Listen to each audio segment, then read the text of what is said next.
Bonjour à toutes et à tous, bienvenue sur ma chaîne. Donc aujourd'hui je vais parler de la qualité. Qu'est-ce que c'est? Point de vue réflexion, comment on peut aborder ce thème-là? C'est un sujet très intéressant et complexe, donc je vais m'efforcer d'apporter quelques pistes de réflexion.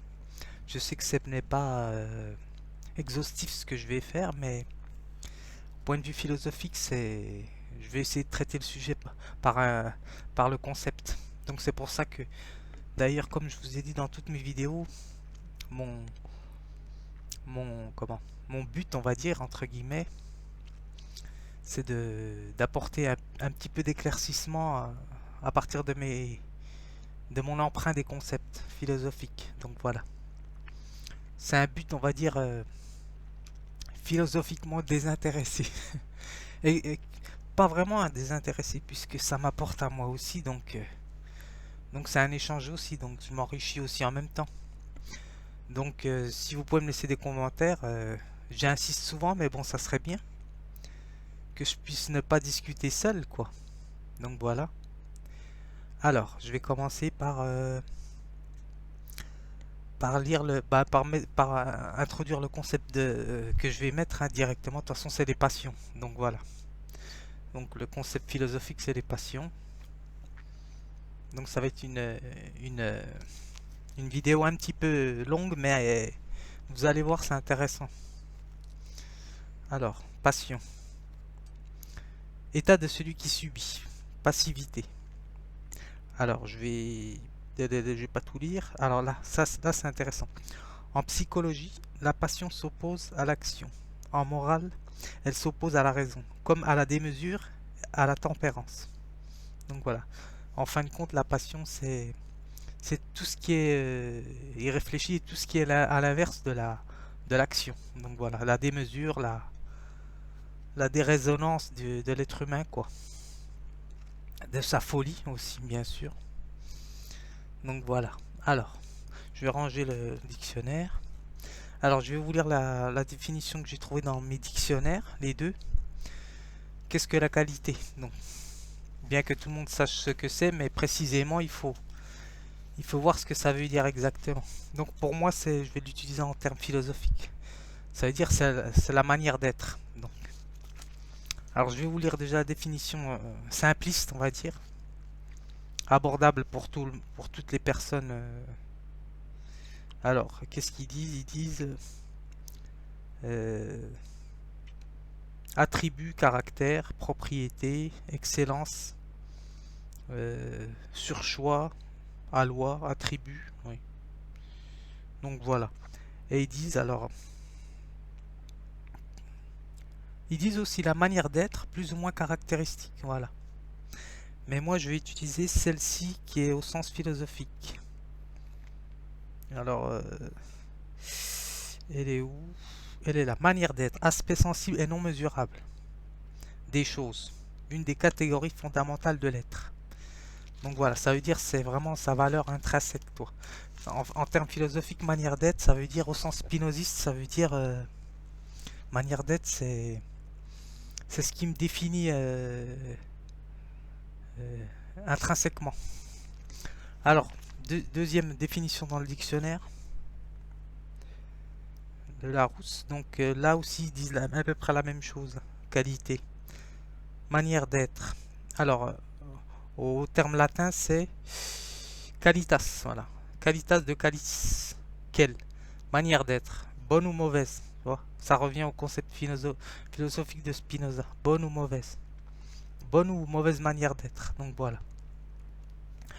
En gros, ça veut dire quoi? Qualité. La qualité, c'est ce qui est apparent et ce qui ne l'est pas. Donc voilà. C'est pour ça que c'est complexe. Et que il m'intéresse vraiment ce sujet-là. Parce que à l'abord de cette distinction que je vais faire, je vais aborder le concept de reconnaissance, bien sûr. Parce il est vraiment lié, quoi. Donc je vais commencer d'abord par dire qu'en fait, en général, les qualités sont définies par des critères positifs. Donc voilà, que ça soit un exemple concret, on va dire. Je suis grand, je suis typé ou je ne suis pas typé. J'ai telle couleur de yeux. Donc voilà, vous voyez à quoi ça renvoie, hein, à toutes les qualités indifférenciées, on va dire, selon les attributs de la personne. Donc voilà, qui les possède. Donc voilà. Et comme dirait Pascal, parce que Pascal en parle aussi, mais je ne l'ai pas sorti, il est trop loin. Sur les pensées, il dit que les qualités sont... on n'aime pas les gens, on aime les qualités des gens, mais non les personnes, quoi. Donc ouais, c'est à peu près ce qu'il dit, quoi. Ce que nous recherchons chez les personnes, ce n'est pas vraiment les qualités, c'est juste pour nous élever, on va dire ça comme ça. Ça veut dire c'est pour élever notre estime de soi. Donc de nous aimer nous-mêmes. Donc nous nous détestons.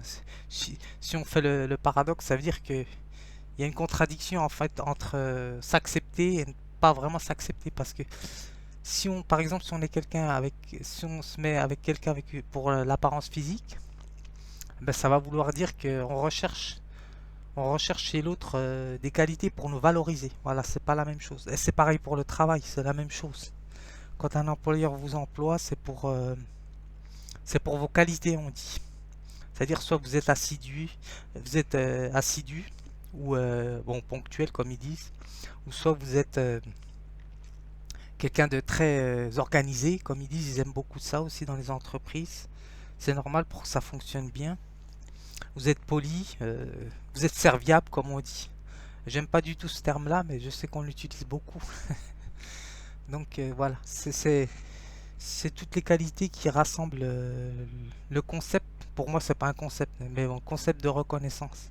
Que toute euh, la, le monde lambda l'utilise, quoi, reconnaissance, quoi. Reconnaître déjà, c'est une contradiction parce que au niveau philosophique intrinsèquement, c'est une contradiction ontologique parce que déjà, déjà on peut pas ne pas être reconnu puisqu'on existe déjà, à moins d'être mort. Et encore, même les morts, on les reconnaît ils sont au Panthéon.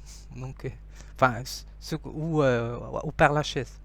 Pour les personnes qui sont dites célèbres, ou les artistes aussi. Donc voilà. Alors, pourquoi j'aborde tous ces sujets-là? C'est parce que je vais aborder un sujet très compliqué et controversé. Ça, c'est sûr que je n'aurai pas des avis. Est-ce que je ne cherche pas d'ailleurs? C'est de ne pas avoir les mêmes avis que moi. Ça m'intéresserait d'avoir des retours. Je m'adresse beaucoup aux hommes là. Ça va jouer beaucoup sur les hommes parce que je vais parler de la péripatéticienne. Donc voilà quoi. Donc je peux prétendre en parler parce que je n'y ai jamais été moi. Et j'en suis fier. Donc voilà quoi. Donc il n'y a rien de tel de sordide d'aller voir quelqu'un pour combler ses besoins. Donc voilà, ou satisfaire ses besoins. C'est la chose la plus répugnante quoi que je trouve. C'est mon avis à moi après. Donc voilà. Surtout chez nous, donc enfin dans la culture et l'éducation que j'ai eue, donc c'est tout sauf ça quoi. Donc ça c'est voilà. Alors pourquoi je dis ça? C'est parce que j'ai beaucoup entendu, j'ai essayé d'écouter aussi les youtubeuses et j'ai vu qu'il y en avait pas mal comment dirais-je, qui se plaignaient parce qu'elles avaient des avantages physiques et elles ressentaient d'être jugées que par cette apparence physique. Elles n'ont pas tort et c'est pas faux ce qu'elles disent. C'est très intéressant, j'ai vu ce qu'elles ont dit en fait, certaines, hein, pas toutes, hein. Mais bon, c'est vrai que comme les hommes sont très portés sur le physique et l'apparence, mais elles aussi, je pense que c'est pas toutes, hein, mais certaines jouent le jeu. Et c'est ça le piège en fait. Comme on est dans un monde d'apparence, 50-50, ça se joue aussi dans Meeting aussi, je pense. Je n'y suis jamais allé, mais j'ai déjà écouté certains coachs, entre guillemets, qui ont parlé négativement de Mythique. Et que soi-disant que c'était très sélectif et que c'était des genres de paniers, quoi, comment ils appellent ça, de caddie, de course, quoi. C'est horrible, quoi, quand j'ai entendu ça. Donc voilà, alors je vais essayer de rendre hommage déjà aux personnes, aux youtubeuses qui disent qu'elles sont vindicatives, on va dire, sur les propos que certains hommes tiennent sur elles, quoi. Et en fait, ce que je veux dire, pour répondre aux personnes au physique avantageuses, on va dire, je dirais que ce qui rend une chose belle est sa laideur. Voilà, c'est ça que je veux dire. Ce qui rend une chose belle est sa laideur. Et en fait, ça veut dire beaucoup de choses, ça. À qui veut l'interpréter, donc ça renvoie quand même beaucoup à la dégradation d'une personne, quoi. Donc, pas directement, mais bon, ça peut vouloir dire que ça peut être une insulte, quoi, de comment dirais-je, d'attribuer à une personne, de reconnaître une personne que par ses attributs physiques en général. Donc voilà, c'est pour ça que je leur rends hommage, donc là-dessus. Et je trouve que c'est une réflexion à faire. C'est pour ça que ça m'a donné l'occasion hier de voir un peu sur qu'est-ce que la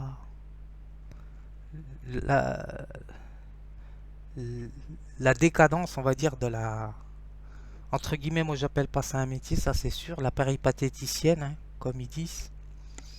Et en fin de compte, j'ai vu un reportage hier, il date d'une dizaine d'années, mais bon, les choses ne changent pas, l'être humain ne change pas, hein, au niveau de ses passions. Et en fait, il y avait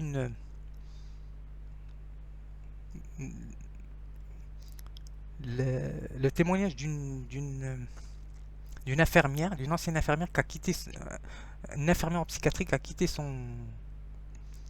son métier parce qu'elle était dans la dépression. Je pense qu'elle a dû faire un burn-out et en fin de compte, elle est tombée dans la drogue. Puis elle a dû se prostituer. Elle raconte son histoire, c'est très intéressant. Je suis tombé sur ça hier parce que je voulais regarder des reportages avant de parler de ça parce que c'est très délicat, il faut connaître quoi. Et comme moi, je n'ai jamais connu ça, donc j'essaie d'improviser un petit peu et en même temps de ce que je connais un peu, de ce que j'ai entendu parler. Donc voilà. Et moi, je pense pas que c'est un métier déjà. Donc elle disait qu'elle était prise dans un engrenage, quoi. Donc voilà, c'était la drogue qui l'avait amenée à faire tout ça, quoi. Et elle avait décroché. Après, elle a réussi à avoir un médecin décroché. Mais bon, en général, quand elle tombe là-dedans, je parle que des femmes. Hein. Je parle pas de d'autres personnes genrées, voilà. Et en fin de compte, elles sont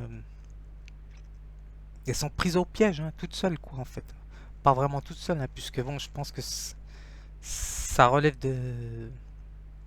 d'un dysfonctionnement, peut-être aussi, comme ils disent les psys, d'un dysfonctionnement ou d'un déséquilibre parental, quoi, affectif.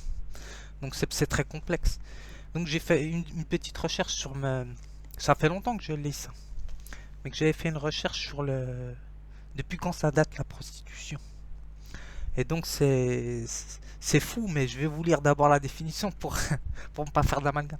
Parce qu'en fait, c'est ça qui est contradictoire. C'est pour ça que le concept de reconnaissance, je le trouve très fautif, quoi. Parce qu'en fait, ils disent dans la définition, je vais lire la prostitution, la définition, elle est très ambiguë parce que, soi-disant, ils disent le fait de livrer son corps au plaisir sexuel d'autrui pour de l'argent. Et après, écoutez bien ce qu'ils disent. C'est c'est pour ça que je trouve que c'est quelque chose qui a été, on va dire, instauré par les réseaux hein, étatiques. Alors, le proxénétisme est un délit, mais pas la prostitution. Donc voilà. Donc ça veut dire ce que ça veut dire. Donc, et c'est vrai que ça touche à une problématique, c'est une atteinte de la liberté de la personne. Alors comment on fait si on interdit à la personne de se livrer à ces infâmes choses, quoi. Donc voilà. Donc on toucherait directement aux droits de la personne. Donc ça serait un re-questionnement sur les constitutions de droit. Donc voilà, faudrait revoir par exemple. Donc voilà, ça touche à l'émancipation, on va dire entre guillemets. Là, ça pose une question féministe, quoi. Là, je demande aux féministes là, de me, de me dire ce qu'elles en pensent, quoi. Si elles tombent sur ma vidéo, parce que moi, je sais qu'il y a plusieurs courants féministes, donc il y en a qui sont de gauche, de droite, du milieu, je sais pas si ça existe, mais bon. Voilà, c'est en fait c'est un peu le féministe à la sauce, quoi. Donc voilà, chacun sa sauce, quoi. C'est ça que je veux dire. Donc c'est voilà. Et ce qui me dérange aussi, c'est que ben, bien sûr il y a de la rhétorique. Et c'est ça qui me dérange. Que ça soit dans les émissions de télé. Donc par exemple, je vais pas citer cette émission, mais vous allez la reconnaître.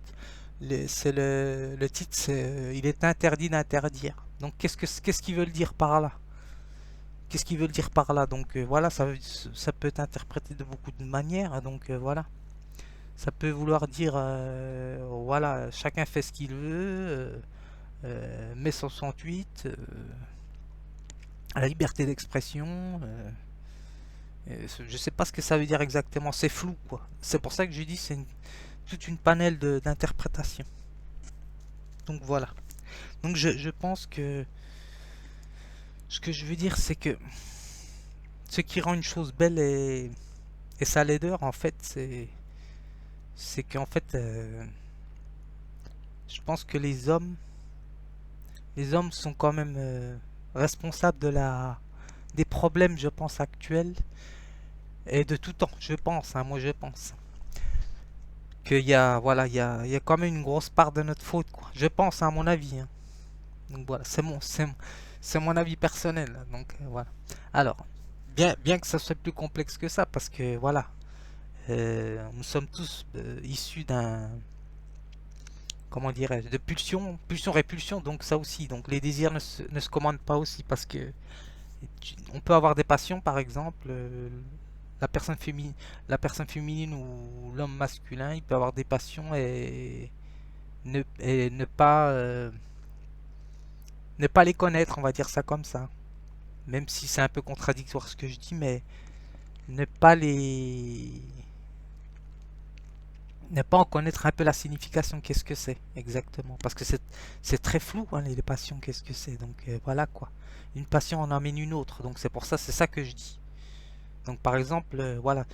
Et ça, Deleuze en parlait, donc c'est très intéressant ce qu'il dit lui, parce que lui, je pense que c'est le plus érudit là-dessus, je pense. D'après ce que j'ai vu et ce que j'ai lu de Deleuze, je pense que c'est lui, parce que lui, il parlait de production. Le désir, c'est productif, et il a raison, c'est pas faux du tout. Je suis tout à fait d'accord avec lui. Ça, là-dessus, il a bien visé, et c'est vrai ce qu'il dit, parce que, voilà, il disait dans son abécédaire, c'était intéressant qu'il disait qu'en fin de compte, un désir en amène une autre, en amène un autre. Donc voilà quoi. Donc je peux vouloir euh, désirer un sac à main, c'est pas désirer qu'un sac à main. Donc ce qu'il disait, c'était désirer aussi la maison qui va avec, les amis, le lac qui est juste à côté, la voiture. Donc c'est une construction le désir. Et ça, je suis tout à fait d'accord. Alors, je vais revenir. C'est pour ça que je dis c'est complexe. Mais je sais que c'est une grande partie de la faute des masculines, je pense aussi. C'est un rapport de force aussi, ça aussi. Moi, voilà. C'est au-delà de la lutte de la survie, hein, donc c'est voilà, c'est un instinct voilà de possession, on va dire hein, ça comme ça. Alors j'ai fait un petit peu mes recherches, j'avais déjà je m'étais déjà intéressé beaucoup à ce sujet-là, mais comme il est très complexe. Et je sais que je suis pas encore prêt pour l'aborder, mais c'est juste un petit aperçu. Donc voilà, je vais vous retracer depuis quand ça existe, depuis le 6e siècle. Donc depuis le 6e siècle avant Jésus-Christ, la prostitution. Donc voilà. Donc c'est Solon qui a mis ça en place. Donc ce que je dis, oui, c'est ça, prostitution de l'Antiquité. Donc voilà. Donc, soi-disant, c'était pour les agressions sexuelles qui se passaient dans la rue, quoi. Donc voilà, pour éviter les agressions sexuelles et des enfants. Et soi-disant la salubrité. Soi-disant qualité de ce qui favorise l'équilibre social. Bon, moi je n'y crois pas, mais bon, déjà il y avait déjà un pervertissement déjà dès le départ, donc voilà quoi. Donc ça date de là, donc et ce que j'aimerais c'est vous lire quand même la définition de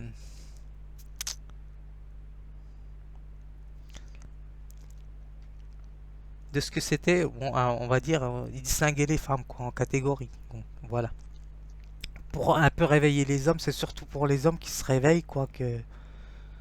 En fait, faut être quand même un peu dérangé, quoi. Moi, je pense pour aller les voir, quoi. Donc voilà, quoi. Je pense s'il y avait pas de mecs, ben déjà, ça réduirait complètement, ça détruirait complètement le trafic qu'il y a, quoi. C'est pour ça qu'il y a une grosse part responsable de ceux qui vont. C'est ça que je dis. Donc alors, à l'Antiquité, donc au 6e siècle avant Jésus-Christ, les prostituées, nous les avons soi-disant par plaisir, pour le plaisir. Elles étaient classées comme ça, et il y avait les concubines, les étayères on appelait ça. Donc ils appelaient ça pour les soins de tous les jours, soi-disant. Et il y avait en troisième position l'épouse. Pour avoir une descendante légitime et une gardienne, quoi, de la maison. Donc voilà. Les Romains et les Grecs avaient déjà instauré tout ça, toute la turpitude du monde occidental, hein, moi je vais dire, bah, c'est ça. Oriental aussi, je pense que j'ai pas étudié, mais ça doit être plus complexe aussi. Mais de toute façon, quels que soient les endroits, j'ai vu, hein, c'est partout, c'est instauré partout en fait, c'est une épidémie, hein, en fait, c'est ça, quoi. Donc voilà. Alors, soi-disant, il y avait eu un impôt, il y avait déjà eu un impôt déjà à cette époque-là. Bon, maintenant, bien sûr, c'est légalisé. J'ai vu hier un reportage sur la Jonquera, je connaissais pas, en Espagne. Et c'est l'un des endroits les plus réputés pour ça, quoi. Donc voilà.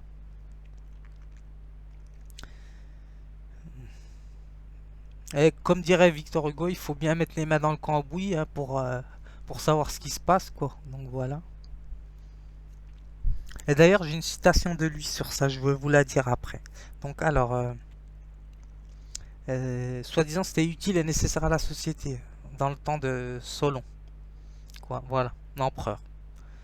Bon, voilà. Donc, en Grèce aussi, il y a une prostitution sacrée, ça tout le monde le sait, hein, ça. Donc, qui vient d'Asie mineure aussi, donc des temples de Corinthe. Hérodote en a parlé, quoi. C'est un poète. Donc voilà. Et chez les Romains aussi, c'est pareil. Donc voilà. Chez les Grecs, c'était comme ça. Et chez les Romains, c'est la même chose, quoi. Et donc voilà. Euh, donc voilà, c'est ça qui m'intéresse. Donc les pires prostituées, elles allaient elles allaient fréquenter les esclaves. Elles faisaient ça dans les cimetières. Donc c'est là qu'on voit le côté morbide et aussi de la prostitution d'aujourd'hui, quoi. Quand vous voyez dans les sites internet, c'est exactement ce qui est retracé quand même. Quand on s'y penche bien, et puis faut, de toute façon, j'ai vu de toute façon qu'il y a quand même un côté. Pour moi, c'est des enfants en fait, ceux qui vont là-dedans, ceux qui vont faire des passes. Les hommes, c'est des enfants, c'est pas des vrais hommes en fait. C'est ça que je veux dire. Pour y aller là-dedans, faut pas être, il faut être un enfant en fait. Faut pas être un homme. C'est pas des hommes. C'est ça que je veux dire.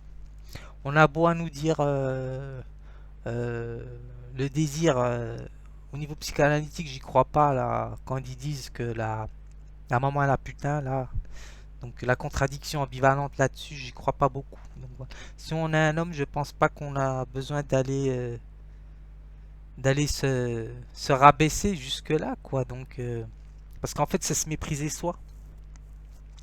Parce que c'est pas prendre en compte les conséquences que le corps va être affecté de la péripatéticienne. C'est ça que je veux dire. Parce qu'en fait, quand elle disait dans le reportage, il y avait deux témoins, elle disait qu'elle faisait ça, mais que quand elle rentrait chez elle, elle n'avait plus de, elle faisait, on va dire, une fracture au niveau, comment ils appellent ça, une dissociation. Ça veut dire c'est de la schizophrénie.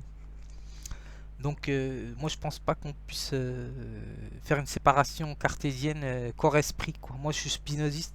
Je pense que si le corps est affecté, c'est que l'esprit est affecté. On peut pas faire comment ils appellent ça? Une dissociation, hein, voilà. C'est ce qu'on appelle en psychanalyse.